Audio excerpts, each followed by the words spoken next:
ஒண்ணு வச்சு உள்ள ஒண்ணு வேற மாதிரி வச்சு விடாதீங்க. இது சஹீஹ் முஸ்லிம்ல 147வது ஹதீஸாக பதிவு செய்யப்பட்டிருக்கிறது. அது 148 ஹதீஸ்ல ஒரு வார்த்தை சொல்றாங்க, மன் கஷனா பலைஸ மின்னா, யார் நம்ம சமுதாயத்தை மக்களை ஏமாற்றுகிறானோ அவன் நம்மை சேர்ந்தவன் கிடையாது.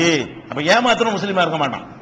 எப்படி மத்த தப்புகள் சேர்க்க வச்சா முஸ்லீமா இருக்க மாட்டானோ அது மாதிரி ஒரு முஸ்லீமுடைய வேலை என்னவா இருக்க முடியாது, ஏமாத்துறது இருக்கவே முடியாது. முஸ்லீம்னா அவனுக்கு ஏமாத்துறது சம்பந்தமே கிடையாது என்கிற அளவுக்கு ரசூல் ஸல்லல்லாஹு அலைஹி வஸல்லம் அவர்கள் இதை சொல்றாங்க. என்ன வழங்குது, இந்த குறைகள் மேலே இருந்து பார்த்து காஞ்சது மாதிரி தெரியுது, உள்ள ஈரமா இருக்கிறது, பார்க்கிறவர்கள் காஞ்ச கோதுமை நினைக்கிற மாதிரி நம்முடைய தொழில் இருக்கக்கூடாது, வெளிப்படையா பகிரங்கமா அறிவித்து விட வேண்டும். அது மாதிரி அந்த காலத்துல ஒரு பழக்கம் இருந்துச்சு, எல்லாம் என்னென்ன மாதிரி ஏமாத்துறாங்கன்னு உங்களுக்கு தெரிஞ்சுக்கிட்டா தான் நம்ம காலத்து வியாபாரத்தை நம்ம பின்னாடி எடுப்போம். ஏமாத்தல் என்ன மாதிரி எல்லாம் அந்த காலத்து மக்கள்கிட்ட இருந்தது. அப்ப அந்த மாதிரி இன்னைக்கு அதை விட அட்வான்ஸா நம்ம ஏமாத்திட்டு இருக்கிறோமா இல்லையா, நம்முடைய பல வியாபாரங்கள் ஏமாற்றக்கூடிய அம்சத்தில் இருக்கான்னு விளங்குறதுக்கு இதெல்லாம் போதும். அப்ப என்ன செய்வாங்க, அந்த பால் கறக்கிற ஒட்டகம் இருக்கு இல்லையா, பொதுவா ஆடு மாடு எல்லாம் விற்கும் பொழுது, மாடு ஒட்டகம் எல்லாம் விற்கும் பொழுது சாதாரண நேரத்தில் அந்த மாட்டுக்கு உள்ள ரேட்டை விட பால் கொடுக்கிற காலத்துல ரேட்டு கூட. பால் மாட்டுக்கும் பால் வத்தி போன மாடு ஒரே ரேட்டா கிடையாது. இவங்க என்ன செய்வாங்கன்னு கேட்டா, இந்த மாட்டை நான் நாளைக்கு விற்க போறேன்னு வைங்களேன், 2 நாளைக்கு பால் கறக்க மாட்டாங்க. மாடு நாளைக்கு விற்கிறாங்க, நாளை கழிச்சு விற்க போறேன்னா இன்னைக்குல இருந்து என்ன செய்யறது, பால் கறக்கிறது இல்ல.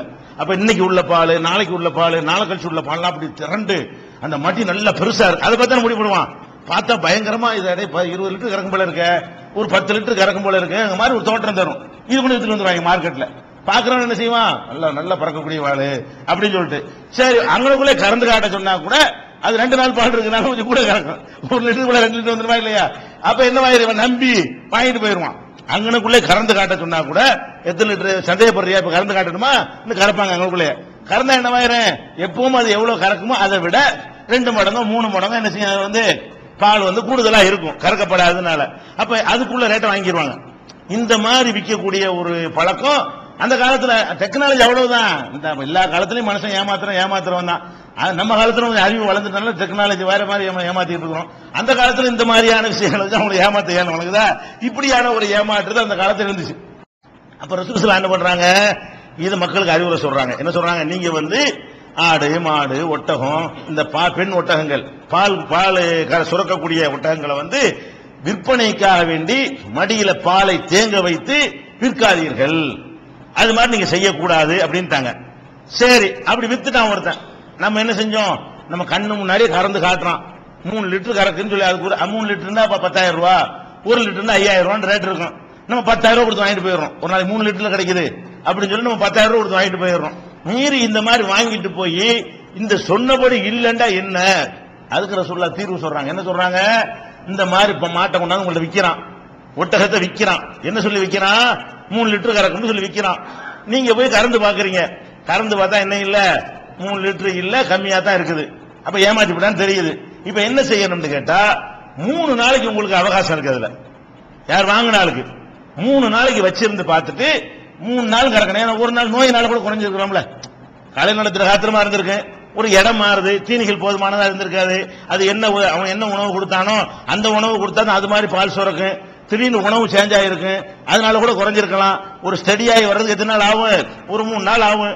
3 நாள் வச்சுப்பாரு, 3 நாள் டெய்லி கரை ஒரே யூனிஃபார்ம் தான் இருக்குதா, அப்ப நம்ம உதவி வாங்க ஏமாத்திட்டாங்க.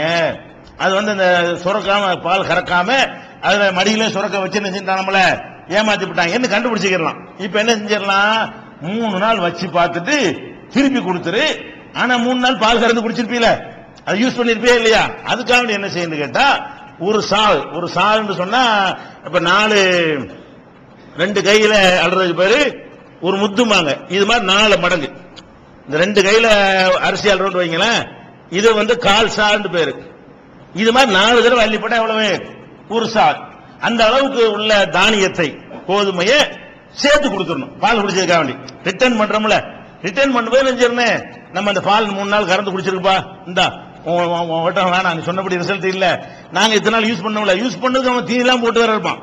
அதனால அவனுக்கு கொஞ்சம் பால் அவனுக்கு அதுல ஹலால் ஆகிரும், கொஞ்சோண்டு கூடுதல் அவன் எடுத்திருப்பான். அதனால என்ன பண்ணிக்கிறேன்னு, உன் மாடு நீ சொன்னபடி இல்ல, நீ சொன்ன ஒட்டகம் நீ சொன்னபடி இல்ல, உன் மாட்டையும் வச்சுக்க, காசை திருப்பி கொடுத்துரு, நான் பயன்படுத்தினதுக்காக வேண்டி ஒரு சால் கோதுமையை நீ வாங்கிக்க, ஒரு மரக்கால் வச்சுக்கிறீங்களேன், ஒரு மரக்க அரிசி நீ வாங்கிக்க, ஒரு மரக்க அரிசியோட ஒட்டகத்தை திருப்பி கொடுத்துரு அப்படின்னு சொல்லி இப்ப எவ்வளவு பாக்குறாங்க ரசூல் ஸல்லல்லாஹு அலைஹி வஸல்லம். இவனை ஏமாத்தக்கூடாதுன்னு கட்டளை இடுறாங்க. ஏமாத்தக்கூடாதுன்னு வெறும் கட்டளையா இருந்தா தீர்ப்பு என்ன? ஏமாத்திட்டாண்டா பரிகாரம் வேணும்ல, அதுக்கு சட்டம் சொல்லணும்ல. அந்த கவர்மெண்ட் நடத்துறாங்க இல்லையா, சட்டமும் சொல்றாங்க. திருப்பி அவன் வாங்கி திருப்பி கொடுத்தா என்ன செய்யணும்? மறுக்க கூடாது. சொன்னபடி இல்லைன்னு திருப்பி கொடுத்தா அதெல்லாம் முடியாதுன்னு சொல்லக்கூடாது. அல்லாஹ்வுடைய ரசூல் கட்டளை இட்டதுனால அவன் பேசாம என்ன செய்யணும்? வாங்கின காசை திருப்பி கொடுத்துடணும். அவன் ஒட்டகத்தை மாட்டு திருப்பி வாங்கிக்கணும். ரசூல் ஸல்லல்லாஹு அலைஹி சொல்றாங்க, ஒம்மனிபுத்தா ஆஹா பாது, இதுக்கு பிறகு யாராவது வாங்கினானே அந்த ஒட்டகத்தை பாலை கறக்காம சுரக்க வச்சு விற்கிறாங்களே, அதை வாங்கி விட்டாரையானால் ஃபைன்னஹு பிஹைரின் நவரைனி, இரண்டு விஷயங்களில் ஒன்றை அவன் தேர்ந்தெடுத்துக் கொள்ளலாம். யார் வாங்கினவன் எதுக்கு? எப்பறம் பாத ஹலிபஹா, அதுல பால் கறந்து பார்த்த பிறகு இரண்டில் ஒரு முடிவுக்கு வரலாம். என்ன இரண்டில் ஒரு முடிவு? இன்சா அம்சக, விரும்புனா வச்சுக்கலாம். சரி 3 லிட்டர் சொல்லிவிட்டான், 1 லிட்டர் தான் கறக்குது, சரி தொலைஞ்சிட்டு போகுது, 1 லிட்டர் பரவாயில்ல அப்படின்னு மனசு பொருந்தி கொண்டால் பிரச்சனை இல்லை. பொருந்தி கொண்டா திருப்பி கொடுக்க அவசியம் கிடையாது. சரி 3 லிட்டர் போய் சொல்லுதான், தொலைஞ்சு நாசமா போடா, நான் வச்சுக்கிறேன்டா, இந்த மாடு பிடிச்சிருக்கு, எனக்கு இந்த ஆடு பிடிச்சிருக்குன்னு சொல்லி வச்சுக்கிறான், வச்சுக்கலாம். ஒயின்சா ரத்தஹா, விரும்பாட்டி திருப்பி கொடுத்துரு. ஓ சாம் மின் தம்ரின், பேரிச்சம்பழத்துல ஒரு சாவு கூடு. இந்த ஹதீஸ்ல அப்படி வருது. அதே மாதிரி இதுல 3 நாள் வரைக்கும், இது புகாரில 2148 2150 ஆகிய ஹதீஸ்ல இது இடம்பெற்றிருக்கிறது. சஹி முஸ்லிம்ல வரக்கூடிய அறிவிப்புல 3 நாட்கள் இந்த மாதிரி உனக்கு அவகாசம் இருக்குது. இது பொதுவா தான் இருக்குது. விரும்புனா வச்சுக்க, விரும்புனா கொடுத்துருன்னு சொல்லி 1.5 வருஷம் கழிச்சு கொடுக்க முடியுமா? அதுக்கு டைம் வேணுமா இல்லையா? இந்த புகாருடைய அறிவிப்புல நாள் குறிப்பிடப்படல. முஸ்லிம்ல என்ன இருக்குன்னு கேட்டா, இது 3 நாளைக்கு நீ செஞ்சிடணும். 3 நாள் கடந்து போச்சுன்னா திருப்பி நான் கொடுக்க இயலாது. உனக்கு எவ்வளவு நாள் தான் டைம்? இன்னைக்கு இந்த ஆட்டை வாங்கிட்டு போனியா, மாட்டை வாங்கிட்டு போனியா, கறந்து பாத்தியா, ஒரு நாள் டெஸ்ட் பண்றேன்னு சொன்னா ஒத்துக்குருவோம். 2 நாளைக்கு டெஸ்ட் பண்ணா ஒத்துக்குருவோம். 3 நாளைக்கு கூட ஒத்துக்குருவோம். அப்புறம் 4 நாளைக்கு வச்சுட்டு வந்தீங்கன்னா அது ஒத்துக்கிற முடியாது. 4 நாள் என்ன பண்ண நீ, உனக்கு 3 நாள் தான் டைம் அப்படின்னு சொல்லி அவர் மறுத்துடலாம்.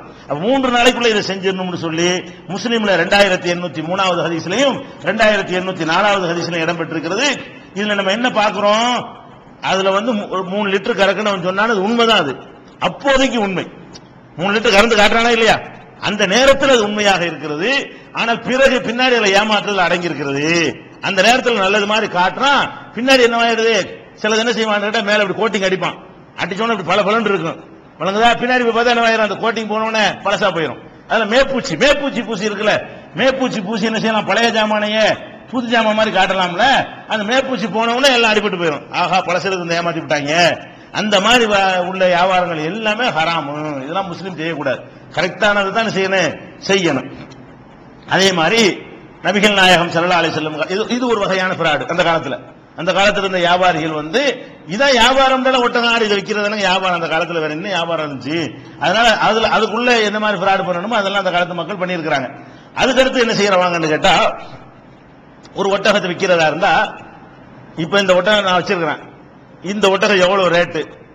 1000 ரூபாய் ரேட்டு. இந்த 1000 ரூபாய் இந்த ஒட்டகம் கொடுத்துடணும்ல, அதான் வியாபாரங்கிறது. இவன் என்ன பண்ணுவான்னு கேட்டா, இப்படி ஒரு வியாபாரம் பண்ணுவாங்க.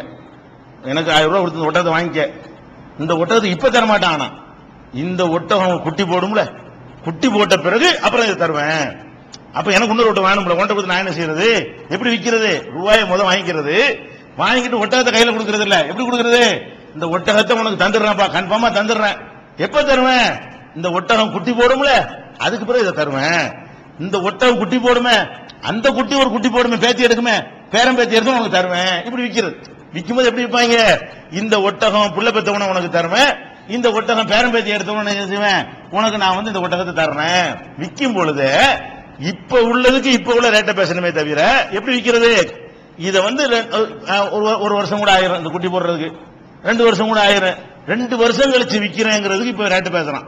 இப்ப இருக்கிற மாதிரி 2 வருஷம் கழிச்சு எதுக்குமா? அது இன்னைக்கு காட்டும் போது ஒட்டகம் என்ன